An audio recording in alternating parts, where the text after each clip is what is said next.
కాంగ్రెస్ ప్రభుత్వం అనేక స్కాములు చేస్తోంది అన్నారు బీఆర్ఎస్ మాజీ ఎమ్మెల్యే జీవన్ రెడ్డి.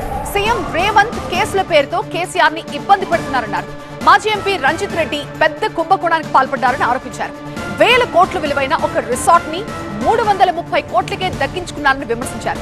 దీనిపై ఈడీ సహా కేంద్ర దర్యాప్తు సంస్థలు కూడా దర్యాప్తు చేపట్టాలని డిమాండ్ చేస్తున్నారు.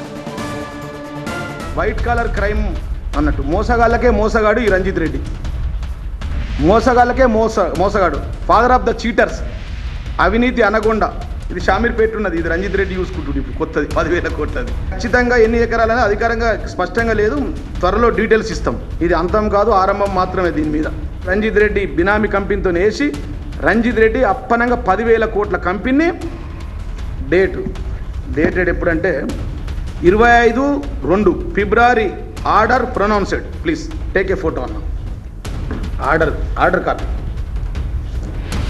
కాపీ 25 ఫిబ్రవరి 2025 రోజు ఆర్డర్ అయింది.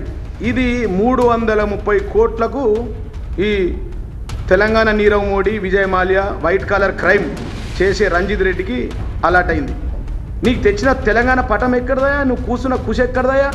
నువ్వు పోలీస్ టవర్స్లో కూర్చున్నావు, సైబర్ టవర్స్లో, అది ఎక్కడదయా కుర్చీ? నీకు సెక్రటరీలో కట్టింది ఎవడయా? సెక్రటరీలో కుర్చీ తెచ్చిపెట్టింది ఎవడయా? ఈ రాష్ట్రాన్ని సాధించిన వ్యక్తి మీద ఆయనను విచారణ పేరుతో వేధిస్తారా? ఇదా మీకు? కేసీఆర్తో గోక్కున్నాడు, కేసీఆర్తో పెట్టుకున్నాడు, ఎవడు మిగిలలేడు బిడ్డ. ఈ రాష్ట్రంలో చివరి రాష్ట్ర ముఖ్యమంత్రి నువ్వే అవుతావు. కాంగ్రెస్ పార్టీకి, కాంగ్రెస్ ఇంకా 40 ఏళ్ళ వరకు బొంద పెడతాడు ఈ రేవంత్ రెడ్డి అని చెప్పి సందర్భంగా తెలియజేస్తా ఉన్నాను.